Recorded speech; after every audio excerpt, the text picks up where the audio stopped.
Hello my bookish friends out there in Booktube land. I hope that life is treating you tickety-boo. In this video I thought I'd let you have a look in on a book haul of mine, 10 books by Wordsworth classics. As we've already mentioned, we're going to be having a look at a book haul of mine. I've got 10 Wordsworth classics paperbacks. I do love Wordsworth classics because for £2.50 you can get a book which you can then read through and scribble on and annotate and draw pictures in and whatever else you may want to do with a book without knowing that you're damaging a costly book. And so, without further ado, let's take a look at the ones that I've got. The first in my book haul is Mrs. Dalloway by Virginia Woolf. Now, if you've been following me for a while, you'll know that I've got a video called 52 Books by 52 Authors in 52 Weeks. That's for anyone who wants to do a book a week challenge. I might add, by the way, I don't do that, but I know a lot of people that want it, and that's why, I'll put the link up here, that's why I gave 52 different authors, so you get a really varied collection of classic literature in 1 year if you took on the challenge. And while I was researching that, I came across a book which I already knew about, but which I'd never read, which is Mrs. Dalloway. And just the synopsis is great. Mrs. Dalloway, she's a socialite, but she's living quite a depressed life. And the whole book takes place in just 24 hours while she's preparing for one of these parties. And it's full of internal monologues of Mrs. Dalloway, and her thoughts on life and herself and the society that she's in. Because if you know anything about Virginia Woolf, you'll know that she was one of the forerunners of the stream of consciousness kind of writing. If you look at To the Lighthouse, you find a lot of inner monologues there where you're following not a tightly knit plot, but the stream of consciousness of the characters as they go along and develop. And Mrs. Dalloway does the same. But as she's preparing her party, across London, somewhere else, is a person from a totally different rung of society called Septimus Warren. Septimus Warren had been to war in the First World War, and he suffers from shell shock, or what we would call post-traumatic stress disorder. And he visits a doctor. And what apparently happens in the book is their lives interact or cross in some way, and Septimus Warren is headed for a suicide, and Mrs. Dalloway learns something from this. Now, I don't know the ins and outs because I've not read it, but it sounds terrific. Also, a really quick read by the looks of things. You could get through this in a day quite easily. 141 pages. That's not much, is it? So a day or two, and you could have Mrs. Dalloway down the hatch. So that was our first one. Next up is a book I haven't looked at for decades, and it's amazing. It is Charles Dickens' The Pickwick Papers. Charles Dickens' very first novel, and it's a scream. It drags you along through the pages because it's so funny. It gets better and better further along in the book, and I'll tell you why in a minute. But essentially, the idea of the Pickwick Papers is a Mr. Pickwick has set up the Pickwick Club. And what he says to some of its members, he's the president in perpetuity. There's a lot of P's going on in this sentence. Pickwick, the perpetual president of the Pickwick Papers Club. Bit of a tongue twister. He decides that 3 members of the club should head out from London to some remote part of Britain and write back reports for the Pickwick Club to take a look at. So it essentially follows their travels and all the bumps and scrapes that they get into. It's sort of a more tightly knit Don Quixote, you could say. Now, initially, this book wasn't doing too well in the papers until Pickwick meets just the best character ever in Sam Weller. Sam Weller is a Cockney. If you don't know what a Cockney is, it's someone who comes from sort of the east side of London, and they've got a very roguish way about them. They have their own kind of speaking. Instead of saying very, they'll say werry. And instead of saying go away, they'll say go away. So they mix up their V's and W's. But Sam Weller's a shrewd practitioner, and he watches the naive Mr. Pickwick getting into scrapes which he really should see coming before they do. And Sam Weller's always giving this really ironic advice to Mr. Pickwick, and we get to see the travels more through Sam Weller's eyes, and it becomes absolutely hilarious. Now, when Dickens introduced Sam Weller in about, was it chapter 10 or 11, this book suddenly took off. People who were buying the instalments in the paper, it just rocketed 40-fold, and it's hilarious. So if you've never read any Dickens, why not start with his very first one, The Pickwick Papers? It's a fat novel, but it's a great read once you get past the first few chapters. So that was number 2, The Pickwick Papers. The next book in this good book haul of Wordsworth classics is Leo Tolstoy's Resurrection. There's a reason I bought this one. So many different people I've seen out there have raved about Resurrection by Leo Tolstoy. I've never read it. It's his third work after War and Peace and Anna Karenina.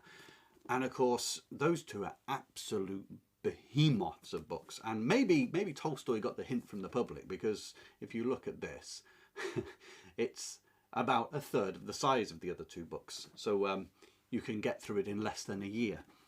So what's the book about? I'll read the back and see if this appeals to you.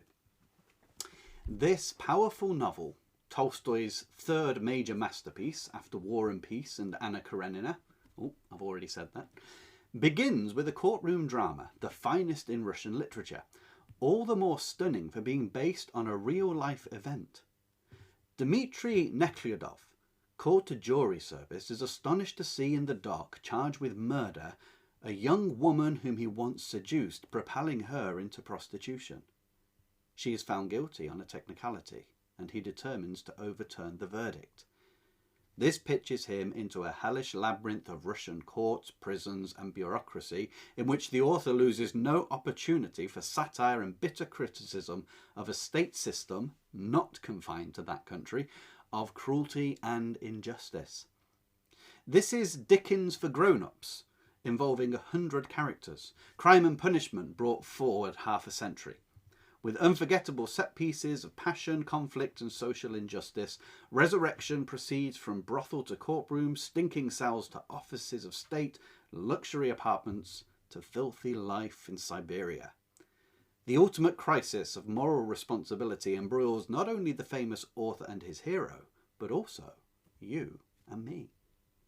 Can we help resolve the eternal issues of law and imprisonment?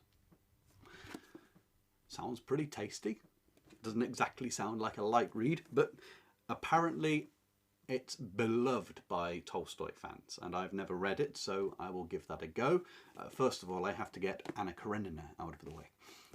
So I don't mean that disrespectfully to Anna Karenina, it's just if you've seen my video on 12 books I will read this year, Anna Karenina is one of them. So I think I'll take that on before this. But there's number 3, Resurrection by Leo Tolstoy. Next up we have another Russian, and this is Fyodor Dostoevsky's The Idiot. Again, I have no idea what the art department was thinking with this. I did a review on Crime and Punishment in depth, and I think it's in that video I mention how awful the cover is. It's like a crash test dummy. Look at it, look at it. It's just a red blobbed head in a somewhat too short grey jumper. I've never met a Russian that looks like this, and it really makes the old Russian state look rather drab and poor, to be quite honest. So I found out that all of the Dostoevskys by Wordsworth classics are on this motif. So I bet Dostoevsky would be furious if he could see it. Anyway, The Idiot. The reason I want to read these is because after reading Crime and Punishment by Dostoevsky, I was absolutely blown away by that author. He is tremendous at the psychological description of people. Some say he's the forerunner of one of the forerunners of psychological writing. Now, the book itself follows Prince Mishkin, who has come from a lunatic asylum in Switzerland back home to Russia. And now he's got to go back into the drawing rooms and the aristocracy of his day with all of its intrigues. But he's not cut out for that, because he's quite a straightforward, simple, trusting character. You could say that he is the ideal Christian type, how a Christian really should live without any guile, and how he cannot possibly get along that way in the Russian country. And by doing that, what Dostoevsky is doing is he is giving a great criticism to the way that the aristocracy of Russia is set up, and by extension every country of Europe, the way it's set up, that people who are genuinely good through and through look like idiots because they're too naive and they can be taken advantage of. Now, one thing that you will get in this translation, this book particularly by Wordsworth, that you won't get in others, is the dedication. And I have to read you the dedication because it made me giggle for ages. It says, if I can find it, "For my husband, the idiot." Now, to be fair, every single one of Wordsworth classics is dedicated to my husband, but it just tickled me. I'm sure if there was one book that her husband would not have minded her dedicating to someone else, it would have been this one. "For my husband, the idiot." I thought that was great anyway. So that's number 4. 5th in the list of this book haul is The Great Gatsby by F. Scott Fitzgerald. I mean, what can be said about it? It's, you know, the roaring 20s, isn't it? It's Long Island, the jazz age. And before COVID kicked off, it was really the theme of an awful lot of parties based around the 20s, and everyone going in their flapper girl costumes and the long cigarette holders and all that jazz. Nice pun there. It recounts the life of Nick Carraway as he goes through Long Island and he meets up with an old friend of his, Jay Gatsby, and he also comes across Daisy, and how Jay Gatsby is this sort of ethereal figure who's always at the sidelines of these great parties, but he's always hollow and empty because he longs for something that he can't have, that money can't buy for him. I'm not going to spoil what that is. But this book only clocks in at 100 pages, so another great book which you could read through easily in a weekend, even a day, depending on how much you read. And some have classed this as the finest work of literature ever written. So that's reason enough to read it. I've got many a friend who thinks that this is the best book out there. So yeah, The Great Gatsby by F. Scott Fitzgerald. Up next is an author whom, if you've been with my channel for any length of time, you will know that I love, and that is Joseph Conrad. This is his most famous work, Nostromo. Nostromo is actually set in a make-believe South American country, Costa Guana, I believe it's called. And it focuses around the town of San Tome and its silver mine. Now, there's political and economic troubles in the country. In fact, the effect of European people coming in trying to plunder the land of its wealth is one of the main themes that you'll find in this book. Now, Nostromo wants to save the silver mine and the village of San Tome and gain independence for the whole province, which I believe is, if I remember right, is called Sulaçao, something like that, Sulacao. And people trust him. His integrity is supposedly incorruptible. He's got ideals. So when things get tough, the question is, will Nostromo stick to being an integrity keeper, a loyalty keeper, or will he want to bend the rules for what he perceives is the best end? Joseph Conrad is really, I would say, he's quite a unique author. He is not the easiest to read, although Nostromo is easier to read than many of his other works, such as Heart of Darkness. He writes in a very literary fashion. Don't let that put you off. But he makes you work. He really makes you work. Let yourself slow down in your reading if you take on Nostromo. Sort of let the waters of his language wash around you. Immerse yourself in almost the steel grey blue hues of the sea, because he was a sailor. It almost taints everything that he writes. Just lay back and drift along in the very slow current that is Joseph Conrad's works. And it's well worth the effort. So there's the next one, Nostromo by Joseph Conrad. The Age of Innocence by Edith Wharton. Now, Edith Wharton is an authoress that I really would like to get into. I've only read one of her works, and that is Ethan Frome, which is a very short novella. I was quite struck by the way that she wrote Ethan Frome. It was a very plodding, atmospheric book, and I really liked it. Now, I know that that's not how all of her works are written. So what's it about? Well, I'm going to read the back because I don't know.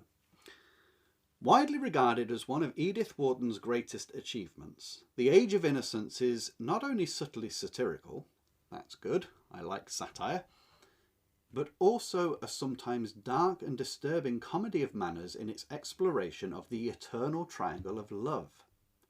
Set against the backdrop of upper-class New York society during the 1870s, the author's combination of powerful prose, combined with a thoroughly researched and meticulous evocation of the manners and styles of the period, has delighted readers since the novel's first publication in 1920. And it also won the Pulitzer Prize. So that sounds quite interesting. Satire, powerful prose, eternal love triangles. Oh, that sounds just the ticket for me. So that's why I got this. I really hope that it's a good gateway for me into Edith Wharton as a novelist, not just the novella that is Ethan Frome. Next up is an author whom, if you haven't read, I highly recommend you get hold of him. It's Rudyard Kipling. Kim is the book. Of course, people know Rudyard Kipling mainly for the Jungle Books. And by the way, before we carry on, can we just make a comment on how cool is that name? Rudyard. I mean, how do you come up with a name like Rudyard, and what does it mean? Is it a yard where rudders are made? I don't know. Anyway, Rudyard Kipling lives in India. He grew up there, part of the British Empire, and his books take place there. Of course, in Jungle Book we have Mowgli. And what I'd love to say about Rudyard Kipling, if you've never read him, is the only way I can describe him is as a sort of pecan, soft, nutty cheese with a delicate rind on it, which you can eat.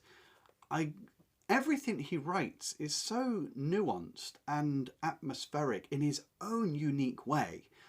He's quite incredible. And for some reason, I associate a lot of Rudyard Kipling's writing with the colour orange. I have no idea. I don't try and attach colours to most authors, but there's just this warm hue. Maybe it's his living in India that does it. But he is a very distinct author, and he's very good. Now, the book Kim follows the young boy Kim in India when he befriends a llama. And by llama, I don't mean like an alpaca woolly thing. A llama is a priest. It's an aged priest who's been going through struggles trying to get off the wheel of life, that karma cycle. And Kim goes along with him, but Kim is fascinated with everything that he sees. He's got that childish wonder and that evanescence of life kind of thing. But he gets sucked into what's called the Great Game, and that's to do with the British ruling over India, and Kim becomes sort of a spy for the British, and it follows his adventures and his close calls. So this book, again, a long time since I've gone through this book, and I'm itching to go and scribble and scrawl all the way through my Wordsworth classics. And I will definitely be doing an in-depth review on this book. But if you haven't read Rudyard Kipling, boy oh boy, get hold of him. The Jungle Book's very, very good. Nothing like the film. So in 9th place in our book haul, we have the complete works of Franz Kafka. Now, there's a story behind where I got this. There is a YouTuber called Marian. I think it's Marian H. Do you know, I have to recheck that. Or Marian K. Sorry, Marian. There's a YouTuber called Marian, whose channel I will put a link to in the description, whom you must go and check out. She has the most beautiful voice on all of YouTube. Her way of explaining things is a delight to listen to, and she really points you in the direction of books you probably will never have thought of reading before. Anyway, in a recent video where she talked about some books that had really had an effect on her, she mentioned Kafka's Metamorphosis. I think that's the story where a man wakes up thinking he's a cockroach, or is a cockroach. And I thought, you know what, I should give Kafka another chance, because I have read Kafka's The Trial. The concept behind The Trial is really good. A man called Joseph K. He is arrested one morning for a crime which he has no idea what it is. Neither do the guys arresting him, but he's guilty of it and he's arrested, but then they don't put him in prison. So he's now going around not knowing if he's ever going to be called to prison or not, or when that will be. But as he goes along through the city, he gets into some very strange places, like the 3rd floor apartment of a block of flats. He goes into it. It's a real tenement building. And there's a courtroom in there and no one really knows what's going on. And in fact, that's the whole thing. Nothing makes sense. And it's where you get the phrase Kafka-esque from, because it's surreal, disorienting, weird. But it's almost like nobody told Mr. Kafka that there's such a thing as plot. By the end of the trial, I thought it was a load of twaddle. Now, don't get me wrong. I'm not poo-pooing someone's life's work. Kafka will, always be greater than I'll ever be as a writer. But I just did not get it. And it put me off. So hearing Marian talk about Metamorphosis has made me think I will take up Kafka again. I will read Metamorphosis. If I like that, I'll move on to his second novel, The Castle, and we'll see how we go from there. Now, if you've ever read Kafka and you enjoy him, leave a comment in the section below. In fact, leave a comment for any of the books that you've read in this video below, and tell me if you like them, dislike them, and why you think I should read more Kafka. So there's number 9, The Complete Works of Franz Kafka. And the last book from our book haul is another of Fyodor Dostoevsky's, The Brothers Karamazov. Now, The Brothers Karamazov also has these red-headed Russians all over it. I don't know what was going on in the art department. It reminds me, actually, if you haven't seen it already and you would like a giggle, have a look at my video on 10 epic book cover fails where the artwork was just disastrous. It tickled me making the video, and I'm sure it will give you a smile too. The Brothers Karamazov, though, is in some respects an extension of Crime and Punishment. It's not the same story at all, but it follows the same exploration of themes that Dostoevsky was going through with Crime and Punishment, specifically that of where nihilism as a philosophy, socialistic nihilism, takes you.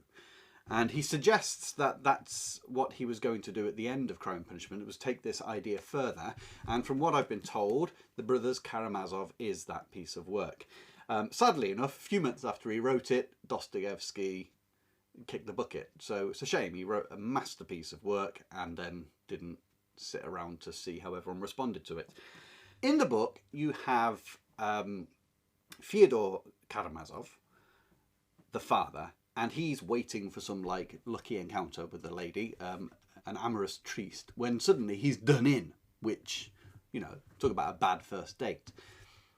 Then the story devolves upon his 3 sons. Now, they've all got different characteristics. You've got Ivan, I think he's the intellectual. Dmitri, I think, is the name of the one who's poetic and passionate. And I think there's a monk called Alyosha.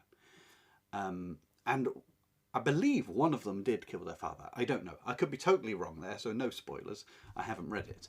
But they all go through a sense of guilt and anxiety linked to their father's death. And Dostoevsky, as he brilliantly does in his writing in Crime and Punishment, explores sort of the mental dynamics that go through being bound in a family, in disagreements, in the emotions, the good and the bad emotions.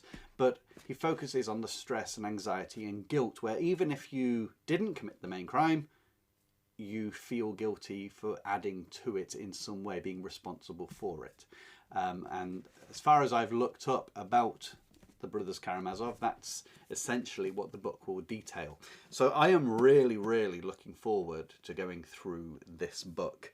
I am very much a Dostoevsky fan now after reading Crime and Punishment. He is just... So that was our last book, The Brothers Karamazov by Fyodor Dostoevsky. If you have enjoyed listening to this, please remember to hit the subscribe button and leave in the comments below any sort of books that you've read that are on this list that you enjoyed, or you didn't like, you hated, or you were just indifferent towards. And let's get a conversation going around classic literature here, and some good recommendations and tips for others who are reading, and your own perspectives on what you read into the books. Because sometimes hearing other people's perspectives on it can really influence the way we read, and it's one of the best ways to dig the gems out of classic literature. Anyway, I wish you joy in your reading.